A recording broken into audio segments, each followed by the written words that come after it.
Deep down, I knew this industry, this business, this form of entertainment will never go away.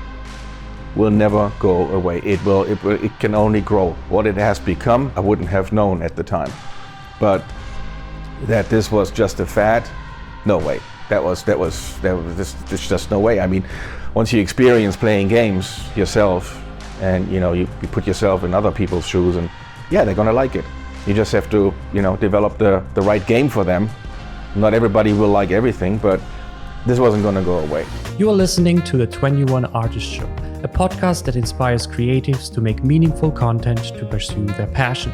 I'm talking with creators, artists, and engineers about their careers, lessons they have learned, and how to make an impact.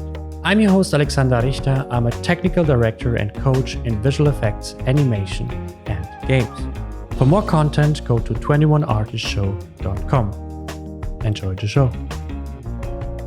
Hey Thomas, thank you for being here. Well, Alexander, thanks for having me. So I think we should start with the first question to introduce you a little bit. Was that always something that you wanted, like from the beginning, that you wanted to be part of, first thing, of the games industry, and maybe also on the side of founding a company? No, you have to. So I'm from 64, so I was already 20 years old when I got the computer bug. Maybe 19 around 19 when I got the computer bug. And nowadays kids, and even after the generation after me, computers were already there. And when I was 16 or 14 or 12, there were no computers around. There were maybe, I hadn't even heard of Nintendo at the time. So it was just from a technical perspective, it was fascinating to explore all this stuff. And no, I wanted to be a pilot. I wanted to be a military jet pilot. That was my thing from growing up, and it kind of went the other way. What was your motivation behind founding Blue Byte? What was the thing that, first thing, changed your path from the military to the games industry, and also make you decide to create your own company, which is of course much bigger involvement in the whole thing than just being hired for as a developer, for example? Well, the decision not to switch to away from military aviation, that was made for me, because there were like 1,000 applicants for 10 pilot seats at that time. I mean, Germany doesn't have a very large Air Force to begin with, and there were some medical issues. I wasn't wearing glasses at the time, but I had like allergies and things, so I was out of there. After 3 days of testing, I was out of there, and so it had to be something else. There goes your Top Gun career, basically. Yeah, exactly.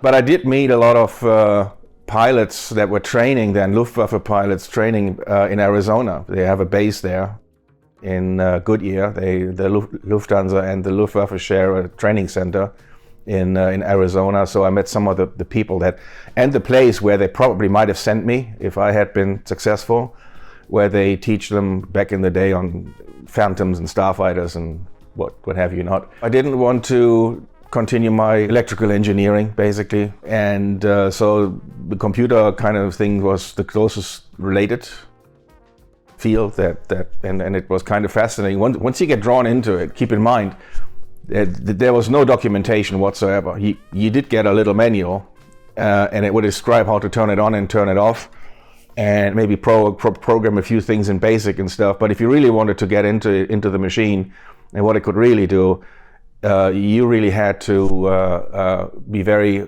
patient and very persistent, and figuring all these things out. And I just liked that. And then the first pixel started moving on the screen, and then the pixel became a starship, and then I needed something to put underneath the starship, and it was kind of fascinating to put all that together. In the end, of course, that wasn't going to that was fine and great, and I have to thank my parents for letting me probably, I don't know, sit up there and under the attic in their house for the first 6 months or so, just trying things out. Ultimately, it did become a game, and I sent it out to Rainbow Arts, a very popular game developer and publisher at the time.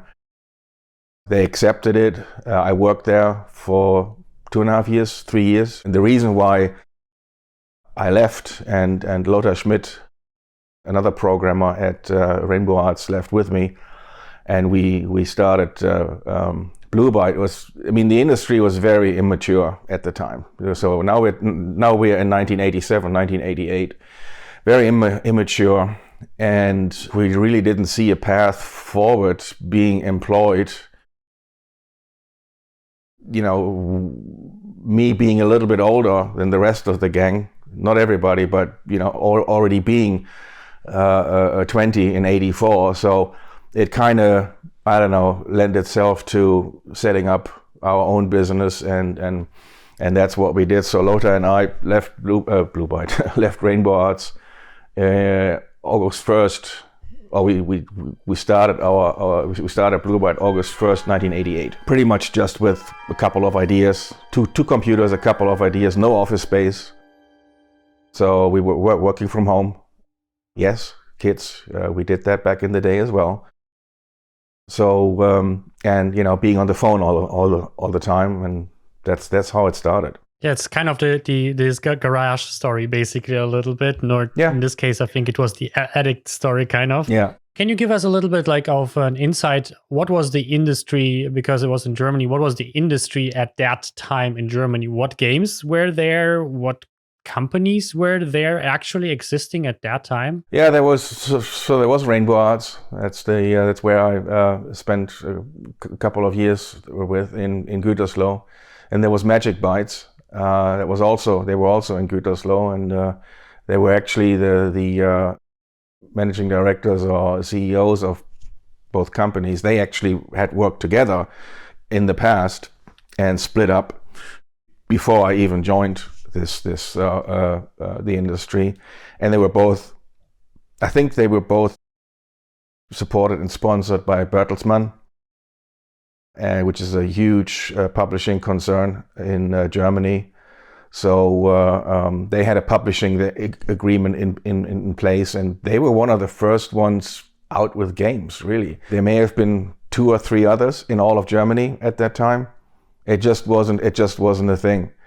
And I have to tell you that Germany is very conservative, or was very conservative in those days. And you would get a trade, or you would get a degree in mechanical engineering or electrical engineering, and computer games just wasn't a thing. And some of my friends were like, "What are you doing? This is nuts. This is not going to work. This is not going to happen. Computer games? Are you serious?" And so it was tough to kind of establish that. You really had to go your own way. And as far as financing there was no financing. There was no VC capital. There was nothing. You had to bootstrap or nothing, or you wouldn't go anywhere. The banks wouldn't give you money. They might give you a little bit of overdraft, and that's about it. So you had to bootstrap yourself, and that's why the industry in Germany was lagging behind, still kind of lagging behind the rest of the world, in particular the United States and France with Ubisoft. The business side of the financial side and the financial potential, the money potential, only came into play in the late 90s during the .com boom. It's quite interesting to see nowadays. Germany is one of the biggest game market, at least on that side, even if it's not the biggest producer of games. In terms of consumption, it is one of the biggest, actually. And I can see, for example, that big companies in the US are always kind of seeing Germany kind of as one of the markets they pivot to, because they know how much buying potential nowadays is. Definitely in the last, let's say, 20 years, 15 years for sure. And it's sure. always been that way, Alexander. So, when I said, it's a small, was really rural and small. That was on the business side, on the development side. It was always the biggest market in Europe. And second or third biggest market in the world. Number 1, the United States, and then with Japan and Germany, depending on whether you were, going into consoles and or PC games, that kind of varied. But Germany was always at least the second biggest market, and that gave us, of course, a great boost. There was very little supply and a lot of demand. And we didn't have to go through, localization and translation. Most of the games at the time that were developed in Germany came out in German first, maybe only, and then as an afterthought, they would be localized and translated into English, French, and that. Yeah, this is kind of an interesting situation, because on one side you have a country and to some degree a culture that kind of digests and wants more games. But on the other side, you have a culture that is not really in this creative mixture of technician and creative thing. They value much more the more fundamental engineering, basically. It's such a strange situation. So it was kind of interesting to see you kind of opening up to the potential of this market. Was that something that you were thinking business-wise, or was that more that you were thinking, I want to create an opportunity for myself, and the best way, because there's not much there, is to found my own company, and you were not that much into, oh yeah, German is such a potential and that's why I'm opening it up? I'm 24, 23, 24. You're young, you're invincible, you're bulletproof, you don't have family, you don't have a mortgage to pay. You can do whatever you want, right? So, but that aside, deep down I knew this industry, this business, this form of entertainment will never go away. Will never go away. It can only grow. What it has become, I wouldn't have known at the time. But that this was just a fad, no way. There's just no way. I mean, once you experience playing games yourself, and you put yourself in other people's shoes, and yeah, they're gonna like it. You just have to develop the right game for them. Not everybody will like everything, but this wasn't gonna go away. And I know this sounds kind of corny, but the day I was to start my job in Gütersloh at Rainbow Arts, I stepped out of my parents' house, getting into the car, and on the horizon there was a rainbow. No kidding. So rainbow on the day I started at Rainbow Arts. This is a true story. And I'm like, oh, okay. Maybe this is gonna work out. This is fate. And then the business side came later.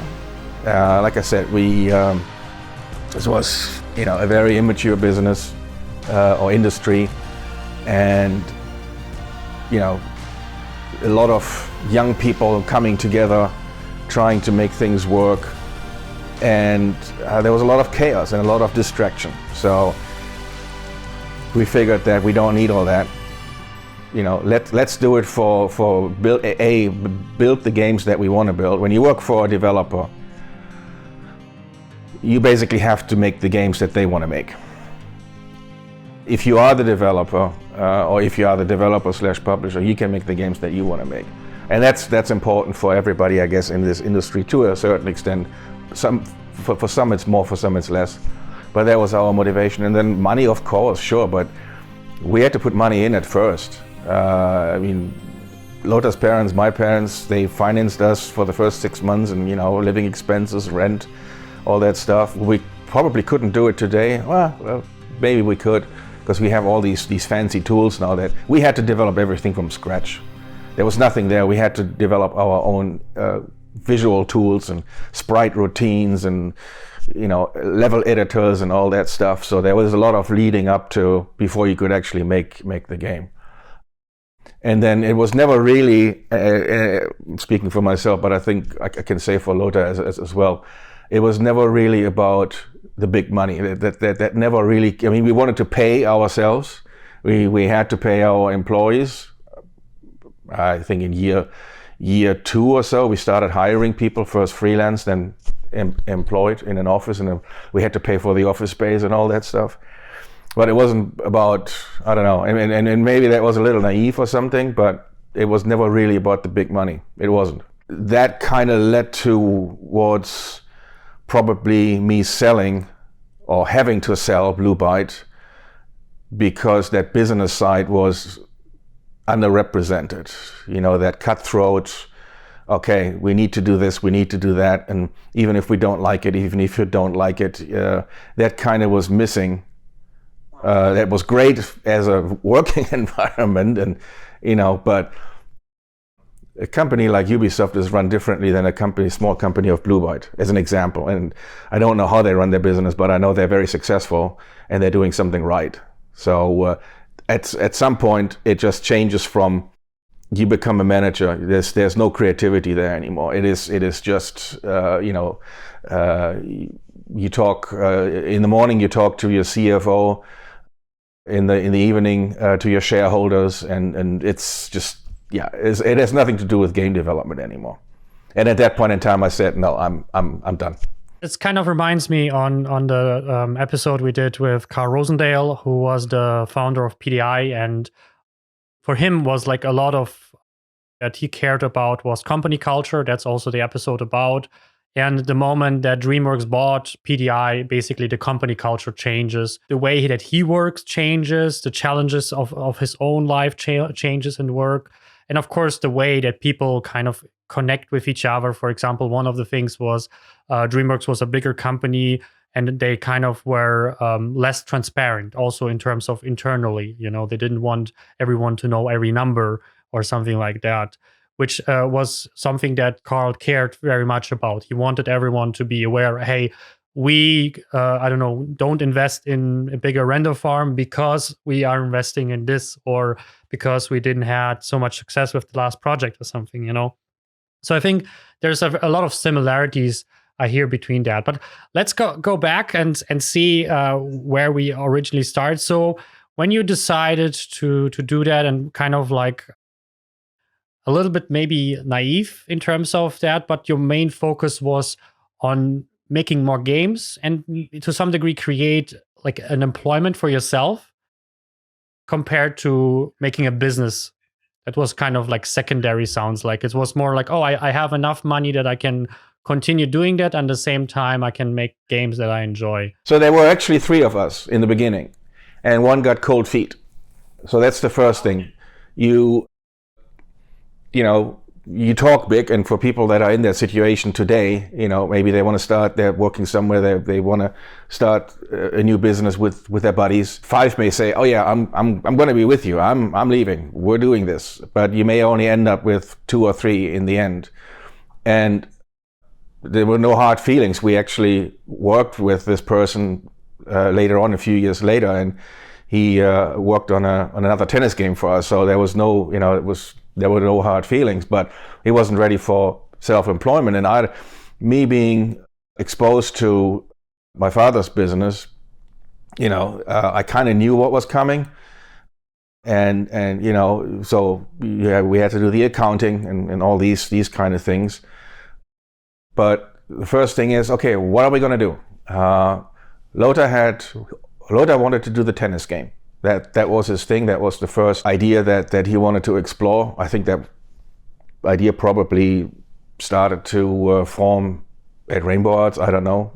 He wanted to do the tennis game, and I wanted to do a strategy game. We had 2 ideas. So what we did is we kind of started working without thinking about business or anything. I mean, in those days, you really have to focus 100%. You cannot be disturbed by, the bank calling, somebody, whatever. It's all about, like I said, we had to start from scratch. We had some basic routines and tools, but we needed to gear up for what was to come.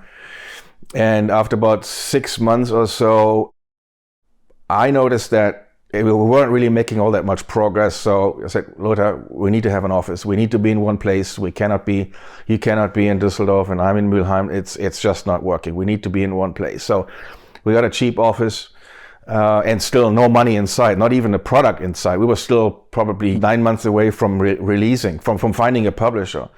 So all that time we had to kind of basically live off savings.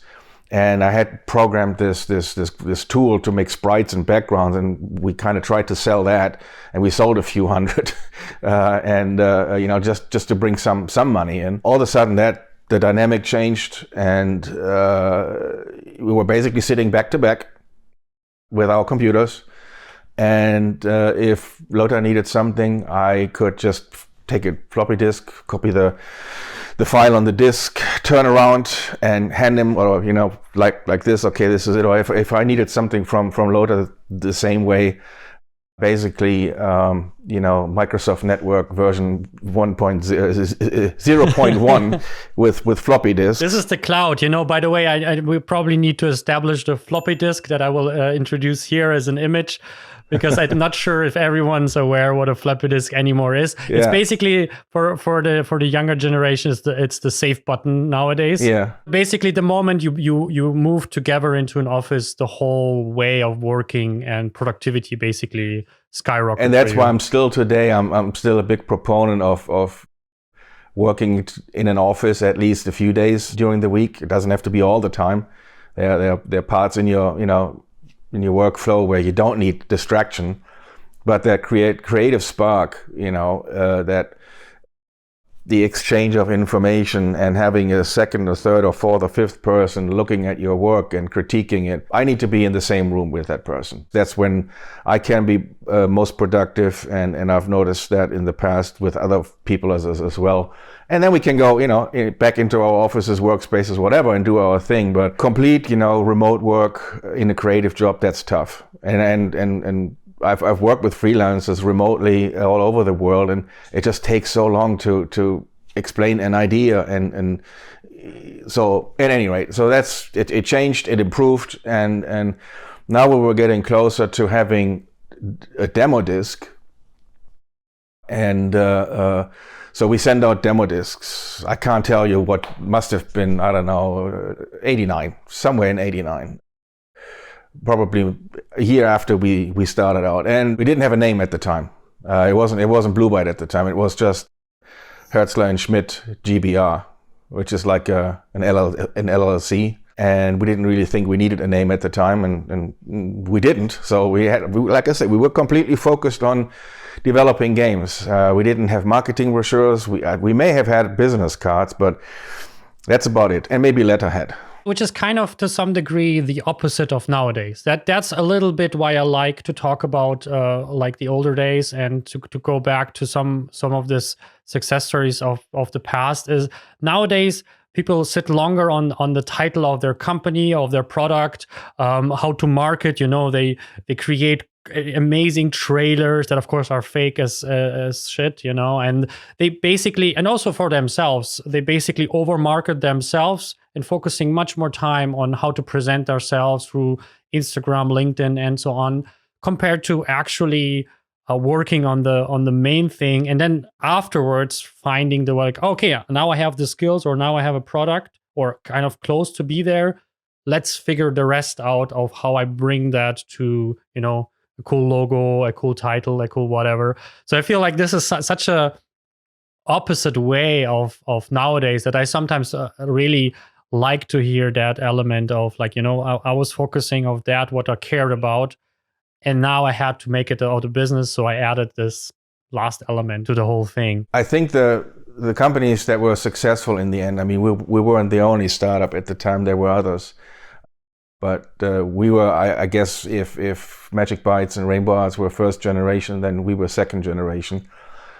And there were companies at the time that were run by businessmen that had no clue about computer games, and so that was going on as well. And there were some shady characters as well that started to just break into the market for a quick buck. They kind of knew there was something there. And then, they would hire help to, develop the games, but it was all about business for them. And so there was a little bit of that as well. But for the most part, I think the creative teams, the ones that were successful long-term, they all started like us with, focused on the game. And as we grew, that changed, of course. Then you need to have a brochure, you need to have a portfolio and all these things. So we send out these discs. Probably about 10 publishers. Nobody in Germany. I think there was nobody. Yeah, I wanted to ask, is there in Germany besides the two companies? No, we certainly weren't going to send one to Rainbow Arts. We didn't leave on hostile or bad in bad conditions, but there wasn't really anything to say. these things usually after a few years, then you can talk to each other again, but that was still too fresh. So we sent definitely Ubisoft, Infogram, 3 or 4 in the UK. Trying to think of names now, but all the big ones, Ocean and Electronic Arts in the US. I don't know if SSI was still independent then, I think so. So around 10 discs. And we didn't hear much from the UK. I think there was only one return, one call or fax or something. You have to explain what a fax machine is. Please watch the following YouTube video for the fax machine. Yeah, we put a link in there. The US, they did respond. They sent everything back in a nice envelope and with an NDA, non-disclosure agreement, that they wouldn't be able to look at it or even give an opinion until we signed the non-disclosure agreement. Wow. Which kind of tells you that they were years ahead as far as the commercialization of the medium was concerned. They had lawyers in place, they had banks in place, they had venture capital in place, they were going public. It was a much more mature industry at the time. So we were like, what? You want me to sign? No. So we didn't, and Ubisoft came back, maybe Infogram came back, but Ubisoft they were really interested, especially in the tennis game. So that was it, and they invited us to Brittany. They had facilities, they had offices in Paris, I think at the time, but their headquarters were still in Brittany. They had a big castle. They had rented out a castle, for crying out loud.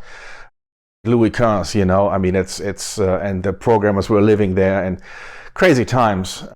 And so we signed 2 games, I think, with them for worldwide publishing, for worldwide rights. So we were the developer, they were the publisher. And that was our start. And then the first checks came in, the first money came in. How long after you basically founded until you got to that? I think it was still in 89. I mean, it didn't take 2 or 3 years to develop a game then. Mm-hmm. The important part of the tennis game was the control, how to control the player. And that was why it was so successful. So the chords, I don't know, we had maybe 3 or 4 different chords. More wouldn't fit onto the disc anyways. And the rest of it is just fine-tuning, playing. Lothar was a tennis player, so he knew what he was doing. It didn't take that long to develop the game. It's not like a game with like 20 levels, and things like that. And everything is different. This must have been still in 89. And came out as great chords in Germany. Outside of Germany, it was Pro Tennis Tour. I guess it sounded better. I think at that time we had finally found our name. We finally decided to call ourselves Blue Byte, because the one in between, the Hertzler and Schmidt GBR and Blue Byte, that was kind of, it sounded good in French and in German, but in English it was kind of rude. So we had to drop that name, and I'm not sure that I can say this here on the YouTube. Where did the name came from exactly? It was just a word put together that sounded kind of futuristic, and it was just an artificial word, which when you pronounce it in English, especially in American English, it sounds kind of rude. I don't think you ever thought about publishing it yourself. I think it would be probably such an endeavor because there was no downloads. You had to have physical copies. It was floppy disks probably still the time. That was exactly the plan, pretty much from the beginning. I mentioned this little graphic tool that I had developed, and we published that. We manufactured it. We had kept contacts with Sonopress, which is a Bertelsmann affiliate. They were the largest floppy disk CD-ROM duplicator in Europe for a while. And so we actually did some publishing, and we knew from the deals that Rainbow Arts had made that the only way to really be successful at the time was to be your own publisher, to develop and publish and maybe pick up other people's games, but to have basically the entire path, the vertical, from the product to the consumer, If you had a direct access there, that's when you could be successful. Because what publishers usually do is they cherry pick, right? You have a number of products in your portfolio as a developer, but they only want one. But they know they're not gonna get that one unless they take the other two as well. So they do that, and then they get completely neglected, the other two. So in the end, for the developer, that's bad, because you hope, you believe in all three, and you would have, spread the marketing budget evenly across three titles, while the publisher only focuses on this one title and the other one kind of rots away in the warehouse. And that happened a lot. So we knew we wanted to publish. And with the next iteration, with the next set of games, we started doing that. So we said, okay, you can have worldwide rights, but we're having Germany. And which was, as you said, or as we said earlier, that was one of the biggest markets, the biggest market, PC market for those kind of games in Europe. And so we started working with a distributor near Düsseldorf called Rushware. And we manufactured, we sold to Rushware exclusively. Much later, we had many distributors, not just one. So we slowly worked our way into a publisher's position. And as I said, the reasoning is not just because, hey, this is fun to do, because most of the time it is not. No, I don't believe, especially on the physical medium. You know, you have returns. You have to decide how many boxes and manuals to produce. Do you overproduce? Do you underproduce? But at least you have control, and you have control of the media, and that's also something. The publisher always tries to keep the developer, at least in those days. I don't know, that's probably still the case today. The publisher keeps the developer away from the media. So, and then you start negotiating, how big is your logo, or our logo in that case, Blue Byte's logo, compared to Ubisoft? Is it in the back? Is it in the front? Are they side by side? And that's that. You have to be a publisher to control all these things. And then with the next flow, we excluded England, because that was at that time, I think Lothar had left the company. We had Settlers. Settlers 1 was out, very successful. Gave us a little cash to develop new titles and set our sights overseas. And I started an office in the UK, basically just sales, marketing, PR. Because you can't talk to the British press from Germany. It's just not done. You have to build, you have to know people, you have to build contacts, you have to build relationships, and so and that was always the goal, to be in as much control of our own product portfolio and how we present it and how we sell it as possible. Basically, when you started, you noticed that you were not able to do the world market, but you wanted at least the German market. And then throughout the years, you started to kind of take back more and more of that part.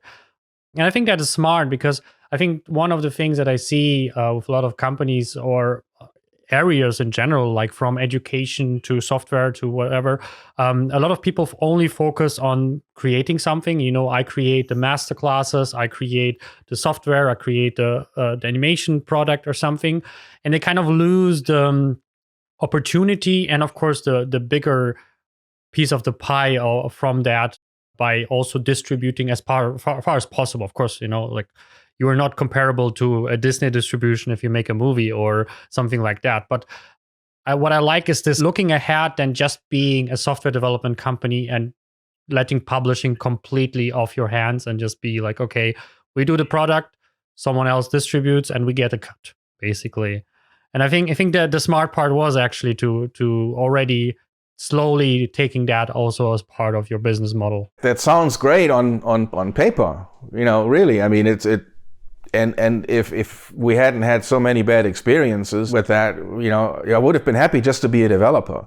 I mean, id Software, with Wolfenstein and Doom and all that, they were never a publisher. They were always a developer, but they were so powerful. They had built a reputation that the publishers wouldn't mess with them.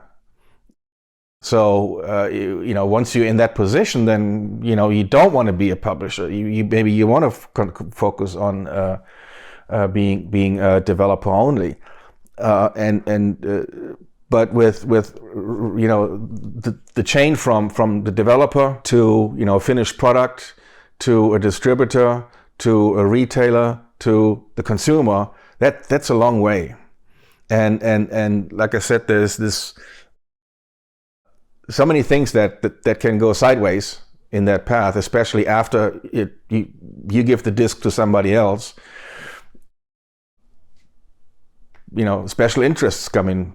This company may not want to promote this product in anyway. So I felt, and I still think, that was necessary to do. Nowadays, with Steam, something like Steam, marketplaces like Steam, or just being putting up a website and a download button. No, you don't need that. You still should have direct contact with the media. Nothing can replace that, and because that's what at least back, a serious journalist, a serious publishing house will want to talk to the developer, not somebody who has a degree in marketing or public relations. They want to know the nitty-gritty details. How did you do this? How did you do that? What kind of problems did you run into? Like when they do these, post-op reviews in the gaming magazines. That's the kind of stuff that the gamer wants to see, not some marketing lingo about blah, blah, blah. It allows us to have 16 times the detail. I think for, anybody, even today, that have either in the games business or any other creative fields, you should put some time away to talk to the media directly, unfiltered. It's the best thing. It's the cheapest advertising that you can have. For me personally, everything actually started with, I don't know if you can see it. I don't know if you can see it. I think it's from a magazine also, that copy that I have now. Die Siedler, that was the game that actually brought me to Blue Byte, brought me to you basically. It is the game, one of the first game I've ever played, besides like Transport Tycoon. And for me it was, I remember the first sequence with the knight coming into this town basically.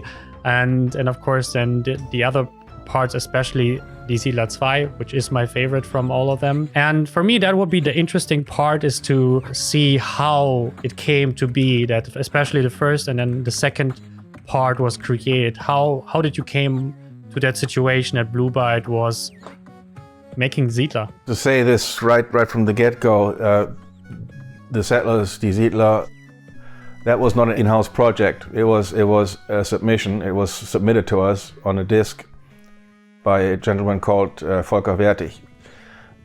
And the reason why he sent it to us was because at that point we had maybe 92, 91. We had built ourselves a reputation as being a developer and starting to be a publisher. So at that time the German market was excluded. So we could maximize not just revenue and profits for us, but for the developer as well. So at that point in time, we had Great Chords, possibly Great Chords 2, which was published under Jimmy Connor's Pro Tennis Tour outside of Germany. Ubisoft had secured the name Jimmy Connor's, and that did really well. Battle Isle, a number of data discs and additional discs, History Line. So we had a number of really good titles out there. And we did get some really good submissions as well. But Focus certainly stood out. It was very early. It was basically what you would call today a vertical slice. So you could walk around. There was some background, and it was a simulated 3D. And there were little people walking around, and you could maybe build 2 or 3 houses at the time, but it certainly stood out among all the other games or demos that had been sent to us. So we ended up signing a contract with him, And we supported Volker with sound and graphics. So we had, I think if we didn't have an in-house musician, if he wasn't in-house at the time, which I don't think he was, but we had a freelance musician and he would write the soundtracks and sound effects and things of that nature. And we had just hired a really good graphic artist who had been working with us freelance before, Thorsten Knob. And so we were doing the graphics, we were sending discs back and forth. I don't think we had a electronic mailbox at the time. Maybe we did, maybe we didn't. And he would come up from southern Germany to where we were once in a while. That's how this got started. Because Volker was a programmer. He was, I wouldn't call it coder. That word is so. I hate the word coder. He was a programmer. He was a software engineer. He actually, after Settlers, he went back to college and finished his degree. So. At any rate, we kind of supported him in his efforts, and there may have been a little bit of input from me here and there, but it was mostly Volker's work, and then the rest of the team putting it all together. And once everybody saw the vertical slice, I think we all kind of had we all saw the same potential. There was actually a game at the time that kind of looked like it, called Populous. Funny enough, I actually have a CD of Populous also. Visually similar, gameplay different, very different. But this kind of god game, so you can call it. It's a black and white, basically, Populous, which later kind of became black and white. We almost didn't make it. Settlers almost wouldn't have been released because we were slowly running out of money. The banks our bank cut our credit line. Well, from one day to another, they cut the credit line because some business in Germany, computer IT business, had screwed up big time, went bankrupt, belly up, millions and billions of euros, or not Deutschmarks at the time, of unpaid bills and stuff. And so they decided that every business that had anything to do with computers, they didn't want them. Untrustworthy, basically, from one day to another. Right? They cut us off. And at that time, Lothar that was the time just before Settlers when he left. We came to an agreement that I would buy him out. And fortunately, I found another bank in my hometown, and they actually not just gave us the credit line back, but they extended it considerably, so that we were actually able to finish the game. And when the sales numbers came in, I was actually in hospital because I had I wouldn't call it wasn't a nervous breakdown, but I had collapsed. I was done. It was just too much. So, but I remember the accounting person coming into the hospital to visit me and running down the numbers, pre-orders and da-da-da-da-da. So I was out of that bed in like a day or two, and back in the fray. But let everybody know. I just want to let everybody know that we're looking at those times as fun in the good old days, But it was tough, and I'm pretty sure I wasn't the only one who burned out, ran out of juice. So it was very, very tough. How was the situation at that specific time? And this when you had to burn out, like how many people were working in Blue Byte, and what was the profits basically more or less around? Probably still less than 1 million Deutschmarks at the time, annual revenue. I would say we had about 8 or 9 employees, plus Lothar and I. So it wasn't that big. We had to pay them on a regular basis. We had to pay rent. We had to pay insurance. We had a profit sharing agreement in place, or a mechanism in place that for every game that somebody would work on, or for every game, there was a certain percentage put into a jackpot. We call it the jackpot. And then depending on how long somebody had been with the company and whether they were involved in the project or not, there was a formula to pay out, something to motivate that, you know, I'm not just working for my salary. Kind of like a stake a little bit from like this, a success stake a little bit. Like the more success the company. It's just the only downside was you had to wait until the product actually sold. Yeah, okay.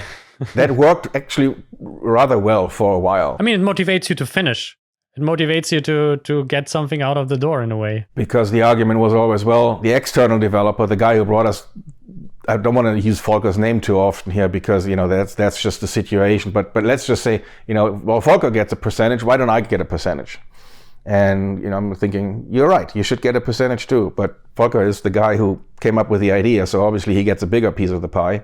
But everybody else should get something as well. So we established this and it actually worked pretty well. And again, we were not talking about 3 or 4 year development cycles. You could see an income. And even as somebody joined the company, after 6 months or so, they would participate in the jackpot, even if they hadn't launched the game yet, at a smaller rate, but still something a little extra, you know, that, and like I said, that seemed to work pretty well until it became as something that was expected. And at that point in time, the whole thing falls apart. But that's another story. I actually think that's an amazing idea. I mean, the balance is always important, but I think the problem nowadays is, to some degree, if you are employed, is this kind of like, it doesn't matter what kind of great ideas and investment, and, you know, if you go at like 50% at work or 100% at work, it doesn't really matter as long as you kind of do your job. It's fine enough, you know, and especially the more creative and creative solutions, it's kind of, you can still be on the level where you like invest like 50% of your power and energy, and you are okay. And I think this is a great incentive of motivating everyone. It's like, hey, there is something that we give you. Nowadays, it's more like shares or something, especially something like Apple and Google are famous for that. But I think it's a great way to also show you monetary. And another way I always liked is if you find a way that optimizes a workflow, you get a little bit of the like money saving, for example. We had a situation where they wanted to buy a render farm, and some employer found computer that were cheaper but on the same level basically.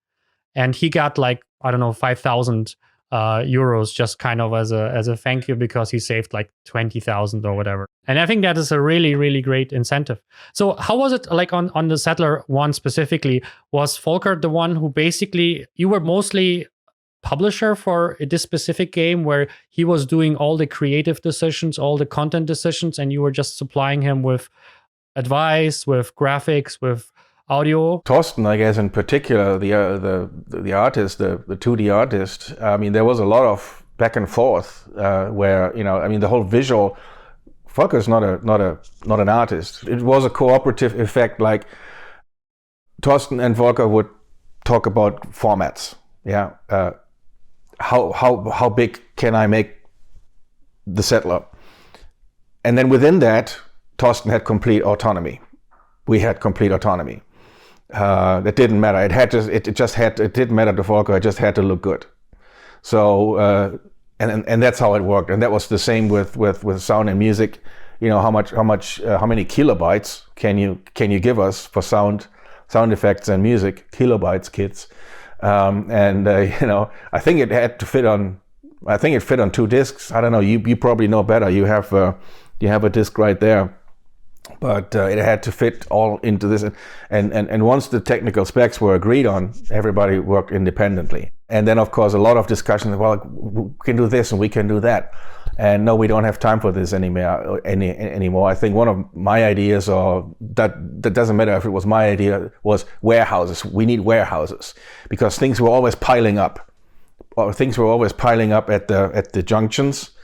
And so warehouses didn't come in until 2 or 3. Yeah, I actually played it. I just was in the second mission where you have to. But the warehouses really alleviated some of the issues that we had with, you know, just traffic piling up and blocking everything. And then it's kind of, if you like that sort of thing, it's kind of fun to untangle it all and get it running again. But most people just expect when that rock, the stone, the granite, the wood needs to be delivered to the construction site, that it kind of happens within a certain time frame. and that you don't have to, do too much micromanagement. As far as the micromanagement is concerned in the entire series, I guess that it's kind of like an up and down curve. You try to avoid it, but then it would be nice if I could have a setting for this and a setting for that, and then in the next revision, you drastically reduce that, and then by the end of the development, it kind of creeps up again. Nobody on the team was really a huge fan of micromanaging all these little things. We always tried to, let the computer take care of things. But then again, very limited hardware at the time. You couldn't really run a very sophisticated AI or anything like that, especially when the computer decided to do, pathfinding, finding the correct way from one building to another. You only have so many CPU cycles to do that in every frame that you had, and so the compromises had to be made. But in the end, I mean, with Settlers 1, I think we were all pretty happy with what we had. We didn't know that we would have Settlers 2 at the time. We didn't know that maybe Settlers 2 and 3 and 4 would be visually better looking, but what we had right then and there, we were pretty happy with it. It's an amazing game. We had sent out some samples to the press, and with positive feedback. That's another reason why you do want to be in touch with the press directly, with the journalists, and not through an intermediary, because as you get to know them, they will tell you, look, this looks good, I don't think this is going to fly, and so very useful input, and you get them on your site early in the game, early in the publishing, the marketing and all that. We were very happy with what we had, and I think we exceeded 100,000 like in a week or two on sales. It was just running. It was at that time we would maybe manufacture 20,000-30,000 if we were really convinced about the product on initial days, and I think with Settlers it was 80 or 90,000. It was like one day we called Sonopress and said, okay, we need 50,000, and the next day we need another 20,000. So by the time they actually started manufacturing it, I think it was like 80,000-90,000 boxes, manuals, and floppy disks. Was it only in the German market at that time for Settler 1? That was only for the German market, yes. And we had a clause I don't think there's an English version even of that game. Yes, but we had a clause in the contract, I think, that we had a little bit of time to explore, because there's no crossover, it's especially with the French. And I don't mean that, I don't say that in a mean way. It's just the French are very protective of their language. And if you wanted to, and even now I think, if you want to sell a product in France, you better have French instructions and French language for full localizations. And I must say, I have to give them respect for that. And they want to preserve their language, and so the French don't read German, don't speak German. So there was no rush to have an English or French version ready immediately.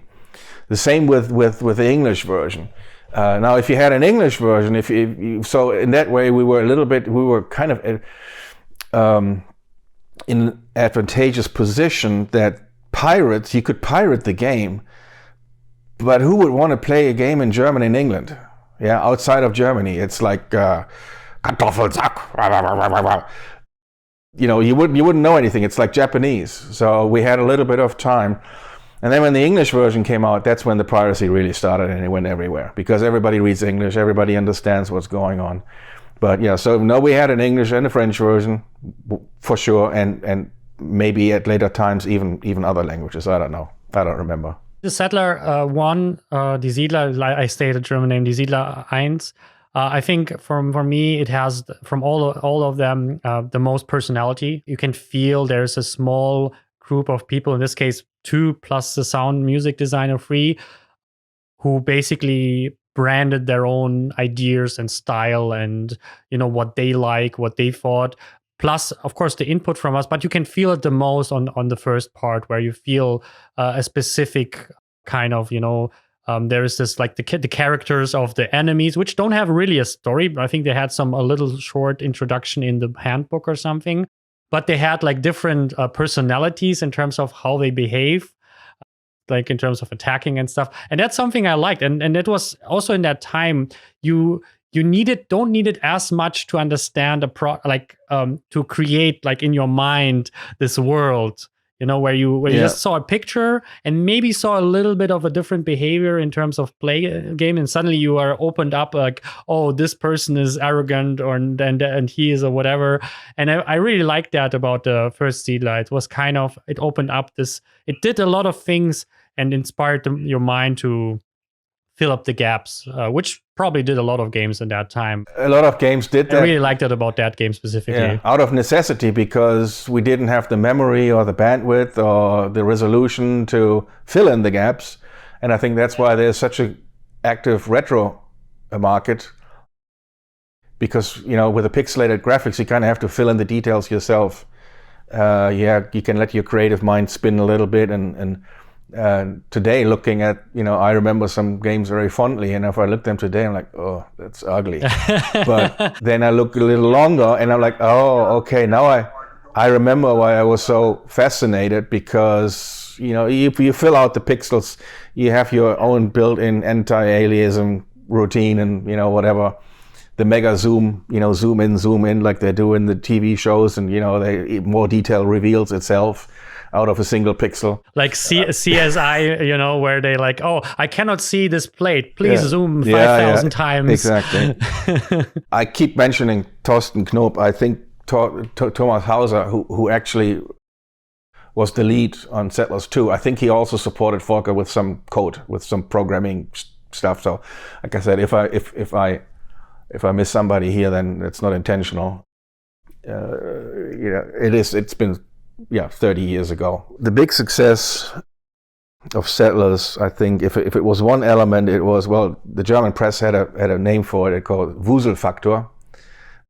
I don't know how to translate that. I mean, it's kind of the lemming effect, basically, where it's like little people running around, and there were a lot of, Germany was the biggest market for simulations of any style. It is, I mean, farm simulations is still something I probably have to make an whole episode to explain the world why farm simulation is a thing, actually. And I don't want to name names, but there was a company up in northern Germany, and they had these economic simulations, and very successful, but only successful in Germany because it was so dry. It was so dry. They were very successful in Germany. I mean, I saw the numbers, but outside of Germany, it's the English, the French is like, no, that's not for us. But Settlers was different because we pulled the numbers out of the background and put them on the screen. So you could see that there were 10 boards placed on top of each other, or 5 blocks of granite, or whatever it was all visual.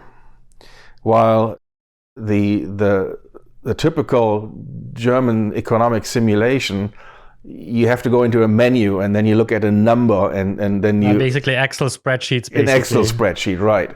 A glorified Excel spreadsheet. And again, I don't want to diminish that. They did well.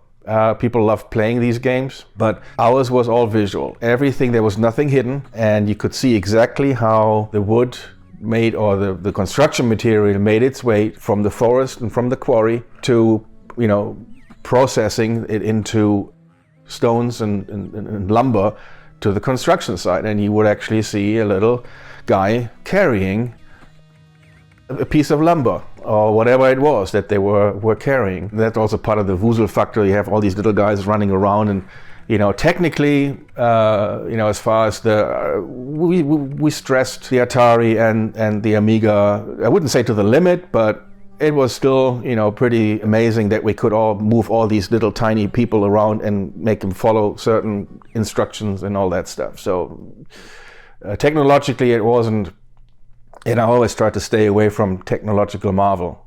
Because that's just too one-dimensional. You have to have visuals, but you also have to have gameplay. If it's just visuals and no gameplay, that lasts for like 5 minutes. And Settlers, as you can attest yourself, you can play for hours. Welcome to our short mid-episode coffee break. If you love the content and would like to have a successful career in the film or games industry yourself, check out my website 21artistshow.com. There you can find helpful articles, masterclasses, and coaching opportunities that help dozens of my students to bring their profession to the next level. That's all. Check out 21artistshow.com and share the podcast with cool people you know. Let's continue with the episode. Of them. So I started actually with the Siedler 1, but the game that I played the longest from all of them was actually the Siedler 2, which was, I remember it like one of my favorite novels of all time is Robinson Crusoe. Mm-hmm. Which to some degree is what the Siedler 2 is. It is about a whole kind of like shipwrecked, I think it is about. Yeah. And then they're on this weird islands, which may or may not be inspired by American islands or something like that. And the Roman Empire is kind of on this island and want to survive and find their path maybe back. And there's with a weird, and that's also a little bit on the question I want to ask, with these gates that they kind of teleport from one island to the other and experience and build and fight their way through the like missions basically. And that was a very like one of my favorite games, and it's basically a continuation to some degree from the Siedler 1. It takes everything that was there and builds up on it, which should be every second part should be exactly that. It's a copy, but with all the enhancements that you can see and growth. Graphics are better. I mean, literally the soundtrack. This like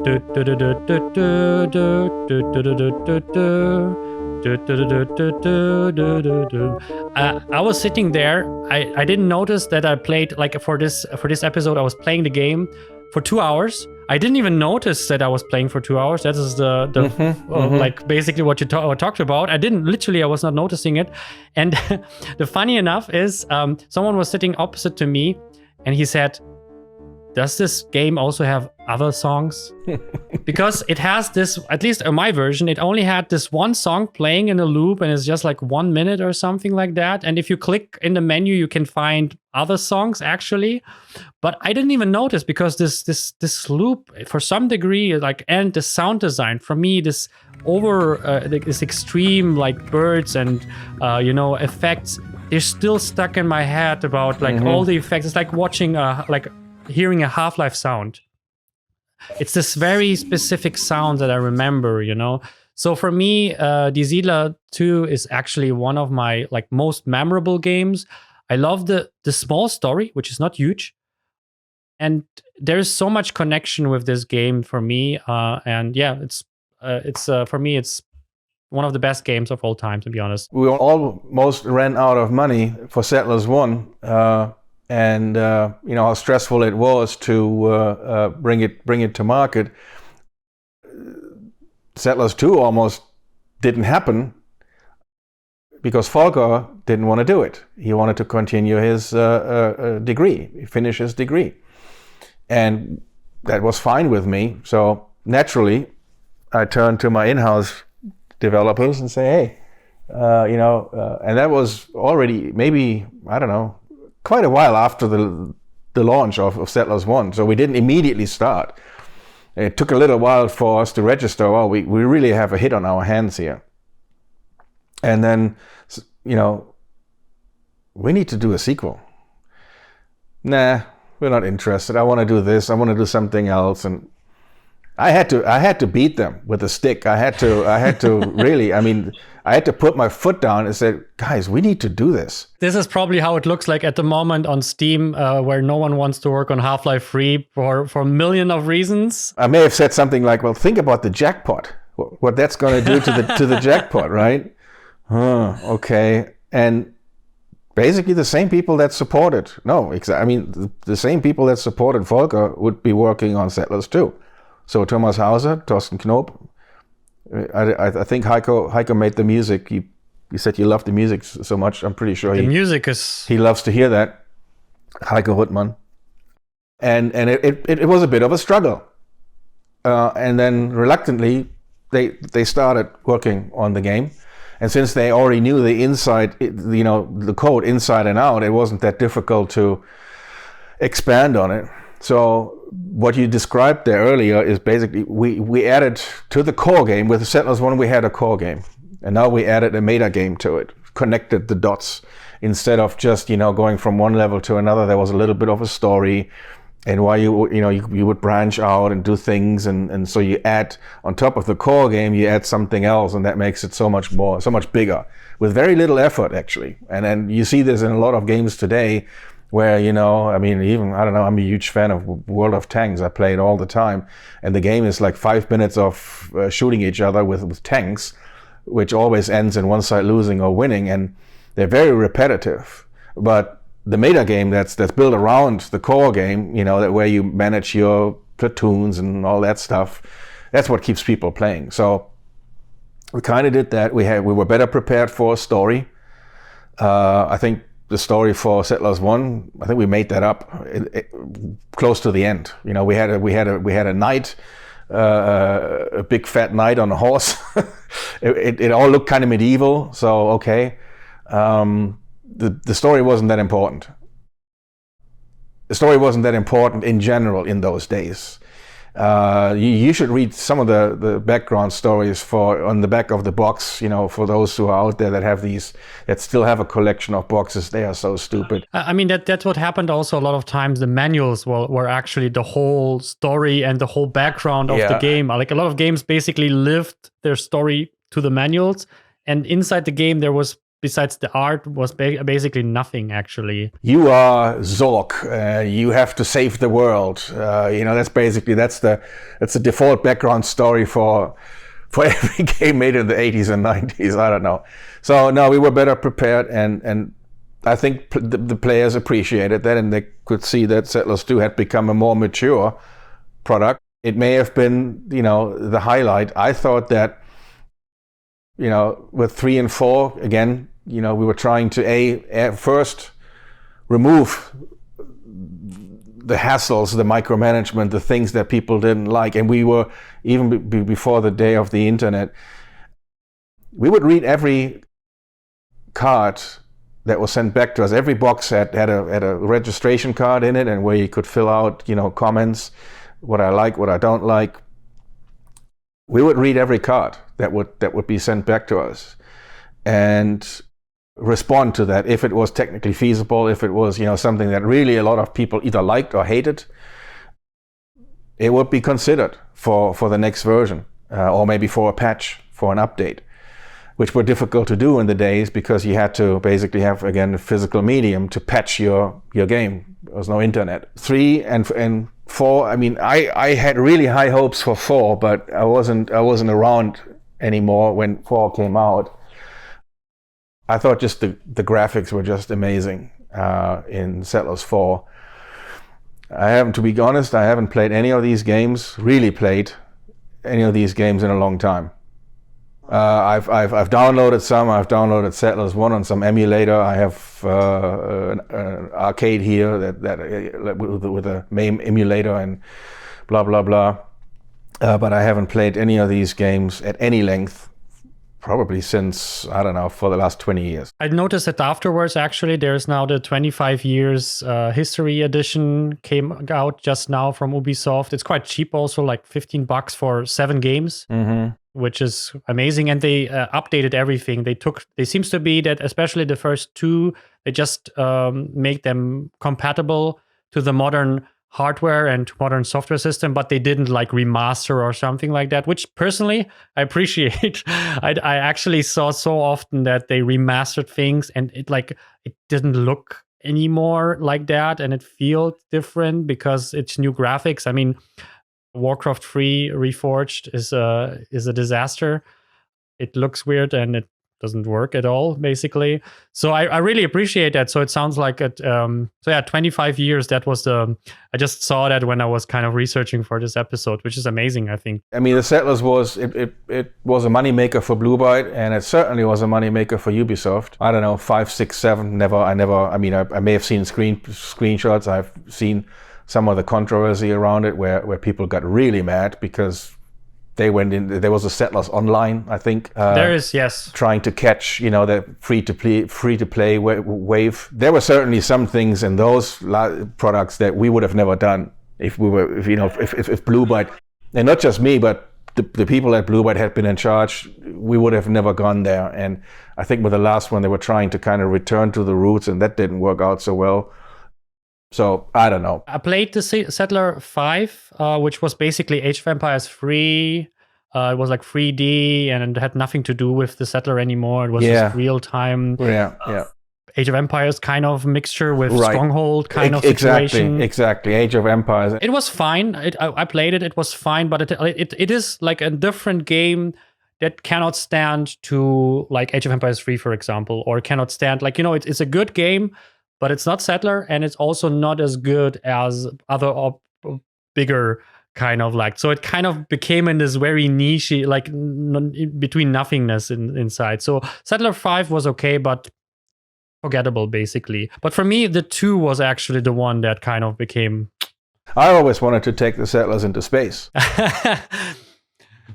I can imagine that. I mean, Anno did that actually. You change the background, you change some of the game mechanics. You certainly you're exploring completely new worlds, right? But it's still a Settlers. It's. But I never got around to do that. So, but yeah, turning it into an entirely different game. I think you should call it. You should give it a different title then. Marketing, huh? Yeah. Nowadays, marketing. You cannot change it, even if it's a different game. I mean, we had this with Cloverfield Lane, and Cloverfield something. The first Cloverfield was the original one with handheld camera, and then the Cloverfield Lane was actually nothing to do. Last minute, they kind of changed the screenwriting, and then just put the brand on it. And the third one has also nothing to do with it. They just kind of like changed a little bit so they can put the Cloverfield Lane thing. I think what the game that did it the best, even though I didn't play all of the newest one, is Anno. I think they preserved the formula quite well until now. They changed it, of course, and they did all that. Basically, they went into space. Actually, I think 2,200. That is the thing with Anno.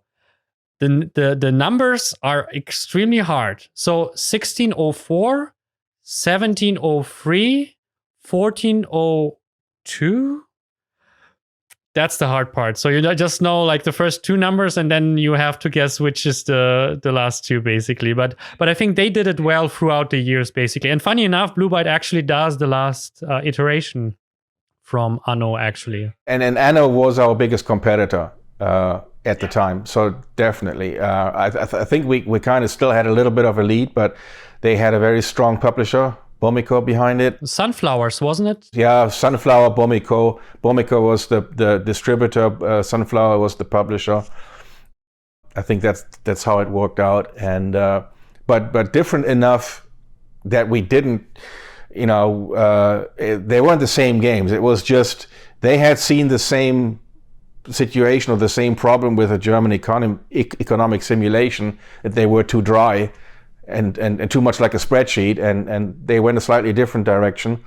But obviously, I mean, very successful. And you said Blue Byte did the last one. I don't know. I mean, now Blue Byte is, I guess, it's been Ubisoft put to rest. The name is no longer used in publishing. The Siedler certainly made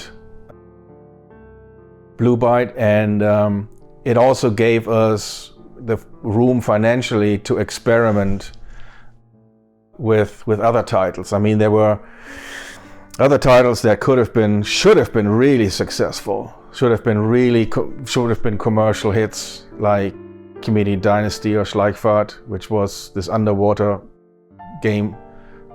That was another developer that we supported, but they did 90% of the game. The 3D graphics at the time, they were unseen of, not unheard of. Very good gameplay, basically a flight simulator underwater with a really nice background story. And but for some reason, the media didn't go for it. The buyer didn't go for it. The Battler series was successful, not as much as the Settlers, but it was continuous. It was a continuous flow of revenue. And I mean, in the end, just before the sale of the company, I mean, we were working on titles with we were working on Dragon's Lair 3D with Don Bluth here in the United States, and taking the old Laserdisc game and turn it into a 3D game for the PC. So we were definitely growing, but it was also getting tougher and tougher and tougher, and we had missed the opportunity to take the company public by about 6 weeks. And there was the boom, and then there was the bust, and then nobody wanted to hear anything about computer game companies going public anymore. The banks had they had basically told me, you need to go public. They called me in 96, 97, I don't know. The bank out of Frankfurt called me and said, Mr. Hertzler, have you ever thought about taking your company public? I said, no. And they basically talked us into, this is what you have to do. This is the big money, da, da, da, da. And that was probably the beginning of the end, because everything changed after that.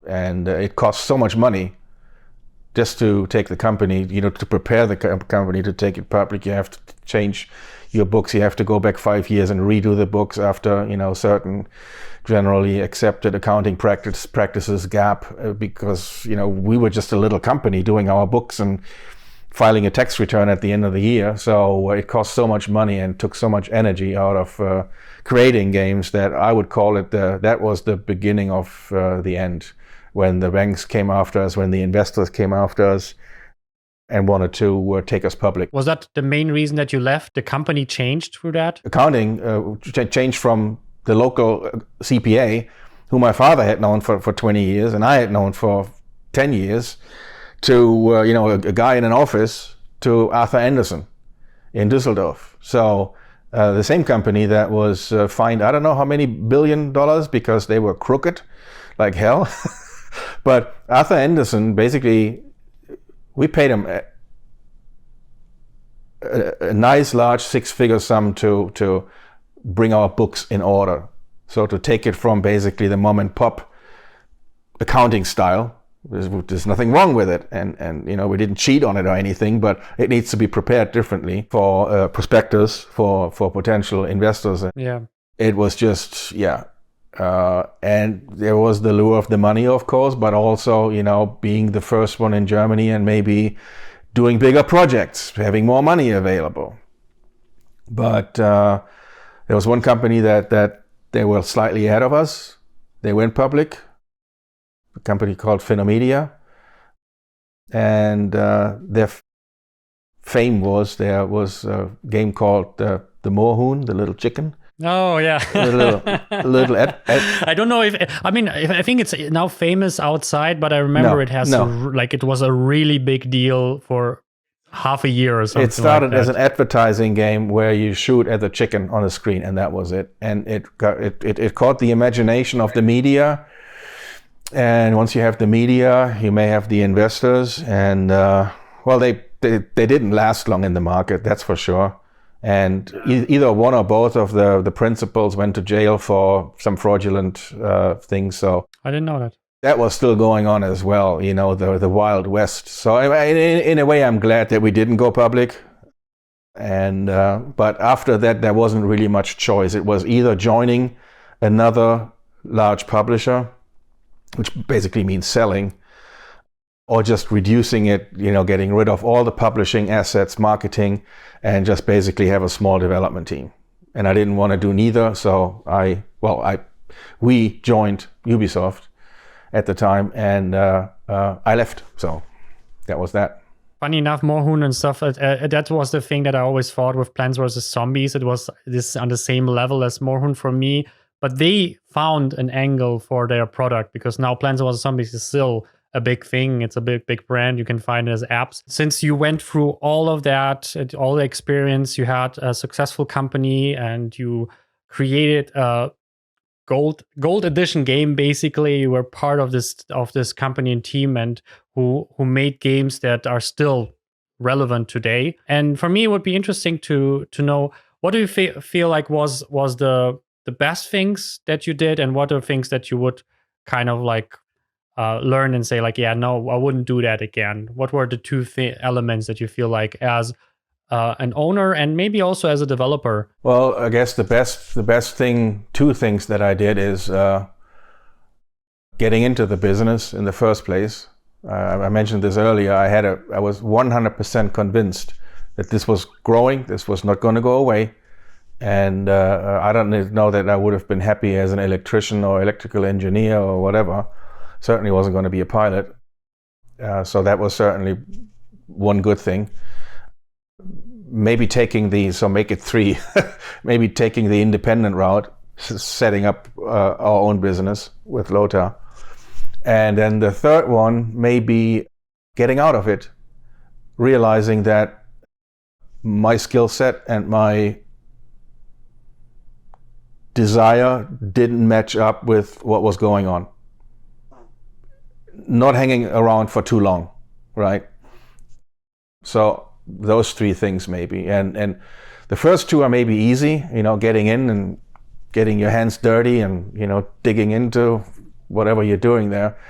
The last thing, deciding when it's time to leave, that's a little harder to do. What was it that gave you the edge to? Because there's this fallacy of investment, where the more you invest, I mean, in your case, you invested not only time, effort, and money. What was the final straw that made you decide, okay, this is definitely the best choice out of leaving? I certainly had adapted from having no knowledge about business or international business to knowing. I mean, we were selling into Korea, into Japan. I had visited Japan, our Japanese partners, twice in those days. So we were all over the place, and I certainly learned a lot. But it still wasn't really at a level where, let's say, an Electronic Arts or so was operating.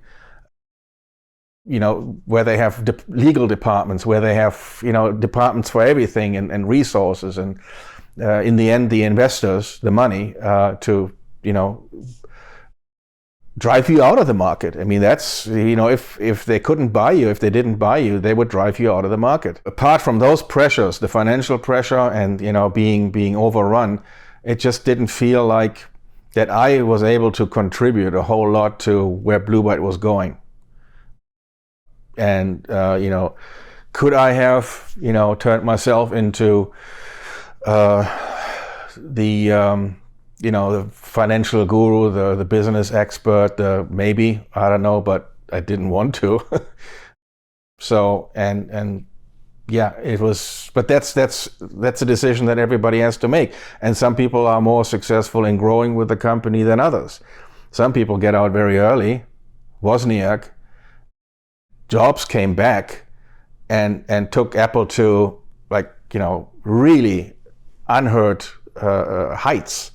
So he was able to adapt. I guess he was always kind of the strategic thinker while Wozniak was doing the designs of the Apple computers and stuff. But he got out early, and he knew that this is not for me. This is not for me. And Jobs would have, if he hadn't died of whatever illness he had, he would still be running the company. He would not get him out of Apple. He would run it until he fell over. He would fall over. So that's rare. Most people, including myself, you go a certain way, a certain distance, and then you say, okay, this is far enough. And that's a difficult decision, but it's also, when you make it, it's a good decision to maybe do something else. Yeah. I think the most common thing I hear also, like on the CEOs and owners and stuff, is often this: am I still an important part of the success of this company? Which is combined with, do I enjoy what I'm doing? Because even if you could be part of the success of the company, maybe you are doing, like, for example, you're doing business, but you don't want to do 100% business. Maybe, like a Elon Musk thing where you have to do business and you are more an engineer part, and you cannot, I think there's basically these two parts that you mentioned, is like, am I contribution to this environment that I, in this case, created, and do I enjoy what I'm kind of transitioned into? Because that was probably also for you a transitioning from hands-on programming and so on to actually being more of a business owner and business kind of leader. And I think that was an interesting part. What are the opposite sides? What are the things that you maybe also nowadays learned from that experience and kind of changed in the future? Hindsight is 20/20, as they say, right? The best thing is if you can use it later, after you had the hindsight. I should have hung up on the guy from the bank, the Frankfurt bank. I should have hung up on him and never talked to these people and never had them put any ideas into my head. And I mean, I'm a pretty open person when it comes to, I share information with second level management, and I just got a call from XYZ bank. What do you think? Should we do this? I mean, and I should have just said no. And they don't prepare you for this. They don't really care. They just want to take you public, and they want to get their cut on day one. When the bell opens, they get their share, they get their percentage. That's all they want. And that was one big mistake. That would have given us easily the time and the funds to finish Settlers 4 to a point where it was not just a cut down version, where it wasn't just 90% finished. I would have sold probably the company, but not in 2001, maybe a few more years, I don't know. Maybe we would have been able to launch IL-2 Sturmovik. That's something I haven't mentioned, and that's rarely brought together, connected with Blue Byte. But IL-2 Sturmovik was a massive, massive hit for Ubisoft. It's a flight simulator, for those who don't know. And the developer, Oleg Maddox, it was developed in Russia by an aeronautical engineer. It was unbelievably good. The graphics were just amazing for a flight simulator. It's all World War II and stuff, and we would have been able to launch that. We may have been able to finish Dragon Slayer 3D. That would have given us the opportunity to build our Blue Byte game channel. We were one of the first ones to have basically what you call a portal today, like Steam. We had that going in 97 or 98. The idea was to basically create a portal page with forums, with downloads, direct sales. If it wasn't downloadable, we would send you the box, and that was called the Blue Byte game channel. So there were a lot of things in motion, strategic, and mostly coming from my end. The strategic decisions, not necessarily the games, but... And that was cut short because, we had to spend all that money and all the time to get ready to prepare ourselves for the IPO. That was probably the biggest mistake. And then there were lots of other smaller ones. Was there like the fear of not being future-proof, or what was the reasoning behind going this direction? We were told, yes, you have to be a public company, you have to be stock registered if you want to survive. And I don't think, again, with hindsight, that wasn't true. If you had, you are under completely different pressures when you are publicly traded. You have quarterly results. You have to deliver to a quarterly deadline. That's impossible. In game development, you can't do that. You can do that if you have 20, 30, 40 titles in your portfolio. Then you can do that. Then you can, and they're massaging the numbers, believe me. I mean, game development, even today, it's done when it's done. Unless you want to have a big disaster on your hand where people are screaming, at you, it's not finished, it's buggy, this is not what you promised us.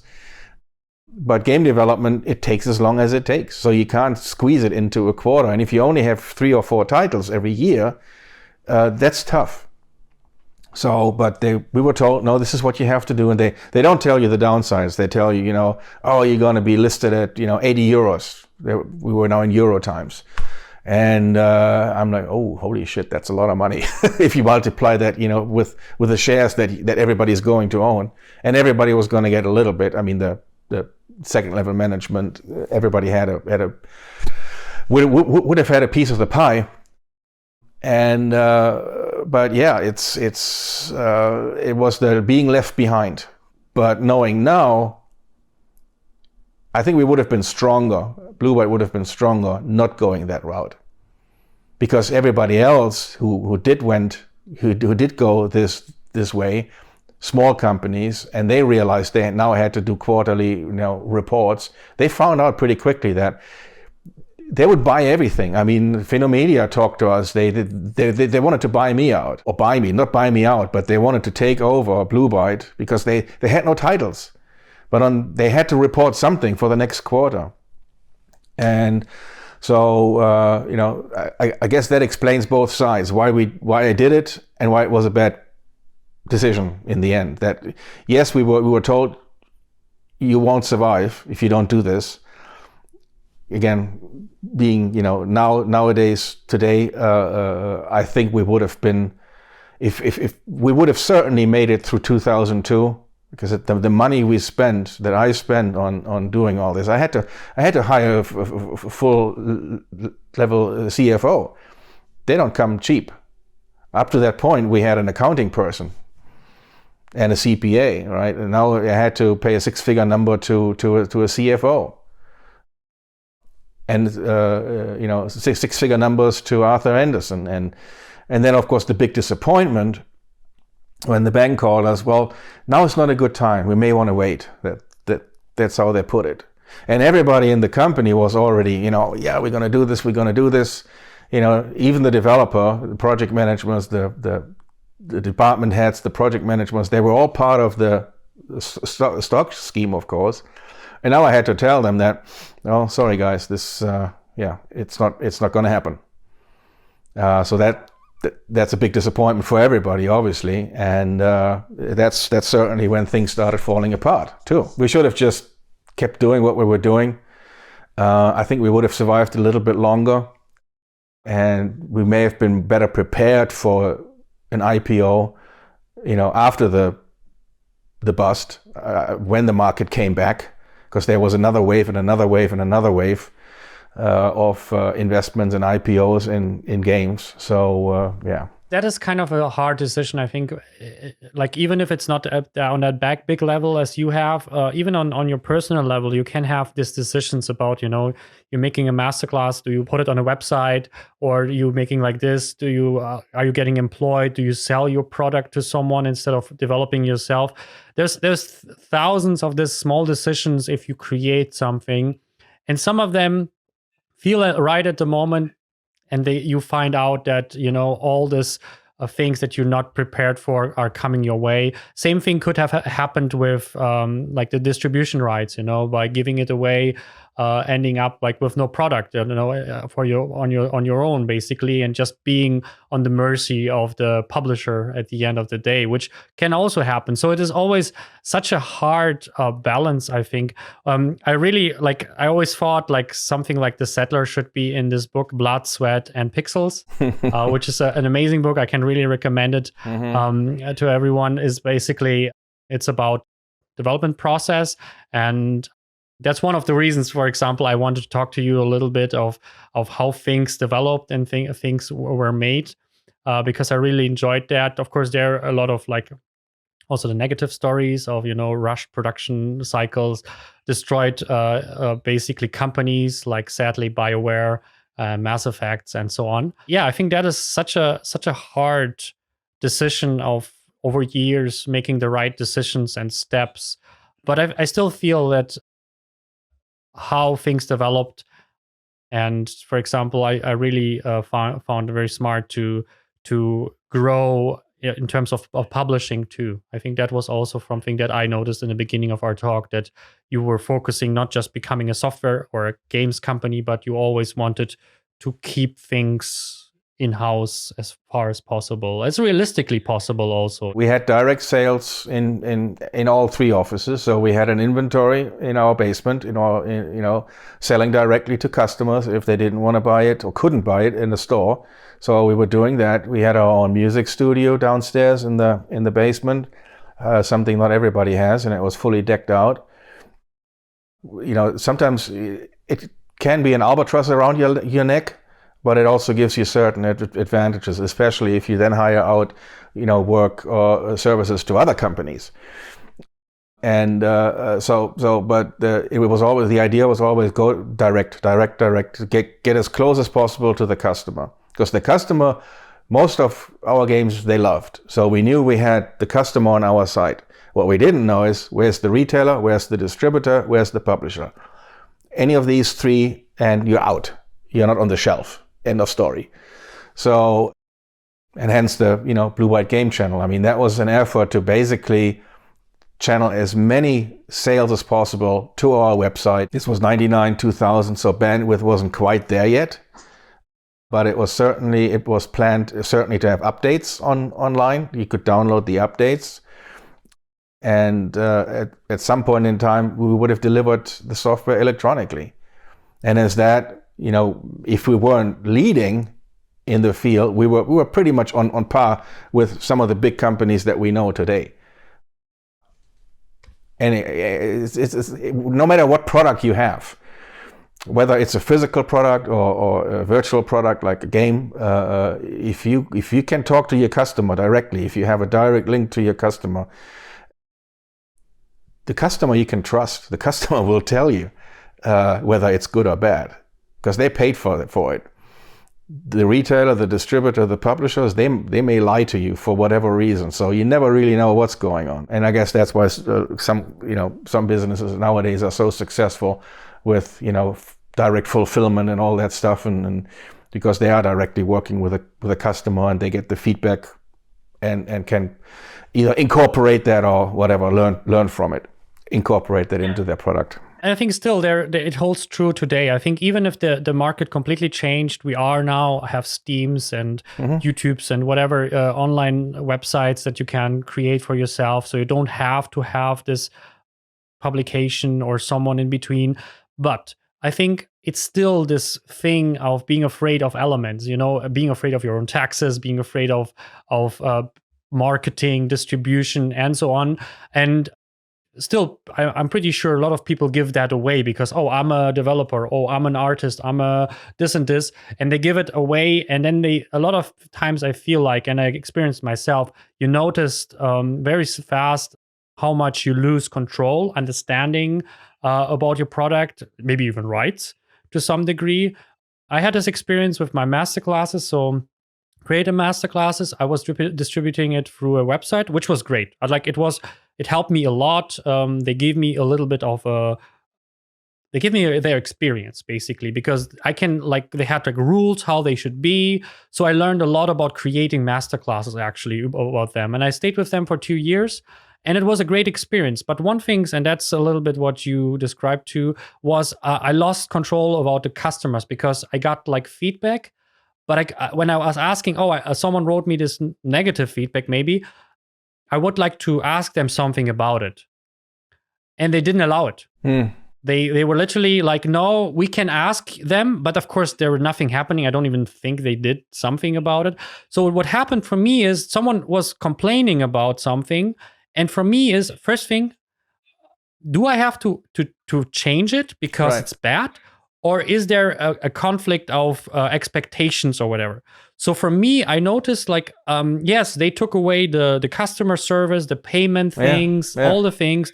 They did it. And they got a big share of the product, of the sales. I got a smaller share from that. But it ended up that I was losing track of my own product. I was still in the licensing, so I only borrowed the license for a few years. So I got it back afterwards. But I lost the control, and I noticed how much I became less interested in my own product, and also how I cannot just change it. So for example, I wanted to change the format a little bit, but I couldn't because their format was predefined. Everything had to be this and that and that. And if I wanted to change, have something different in the beginning or something, I couldn't. So after the whole experience, I was like, yeah, that was a good experience, but I took it back, and now I had all these elements that I learned, but also all these elements that I enjoyed, and I found the fun also back with my own product basically, and that was something that I still believe is very important nowadays. Is yes, you can find people that help you or companies that help you with whatever marketing distribution, but just be careful about staying in control of your own brand, IP, or whatever. And also just don't take the being afraid of something too high on the pedestal of other people will solve it. Because most of the time, you're afraid of something like marketing or whatever, just because you give it away to a marketing company doesn't mean they will solve the problem for you. Ergo, they will create so much sales that it will automatically be that. A lot of times, a lot of people are not worth what you actually pay them, especially on that level, because they're not the experts of your product. They're maybe only know the 5 tricks that everyone knows. Basically, they don't invent the wheel from nothing. So just be a little bit aware that just because you don't like something and it's a hassle for you, just because you pay someone and he's an expert, doesn't automatically mean that A, they will solve your problem, and B, they will not take away your product to some degree, maybe from you. You may stumble over a phrase or so, and you may not know, the platitudes that you need to, the boilerplate to your press release, basically. You may not need that, but whatever you are saying about your product comes from your heart, and the customer will notice that. And everything else is just boilerplate. And there are some really good marketing companies, and then there are some really bad. And you can't afford as the owner, as a product owner, you cannot afford that. So be cautious, with whom you ally yourself there and ally yourself there, or align yourself with. It may be good, it may not be, but even if you give it away, like marketing, you should always take some responsibility so you understand what's going on and let the expert do the expert part at their own base, basically. Thomas, thank you very much for joining me today, and also giving us the woozling and aquarium effect and all the other words that we find in German for the settler. And you did see my 4 colleagues here, right? I don't know if you can see that. Is it settler free, I think, isn't it? This is Settlers Figurines Collectible, I think from Settlers 3, yes. Yes. So you have the Roman, you have the Egyptian, you have the Samurai, the Japanese, and you have the Amazon. So I still have a couple of those. I think in the next 20 years we'll probably put, well, I don't know if I'm going to be that old, get that old, but in 10 years I'll put the boxes on eBay and see how high I can drive the price for originally shrink wrap original Settlers figurines. So that might end up being my business. That might end up being my retirement. Yeah, you heard it, guys. So watch out for in 10 years on, I don't know, eBay or wherever. Whatever is in the whatever exists at that time. Blue Byte online sales or something like that.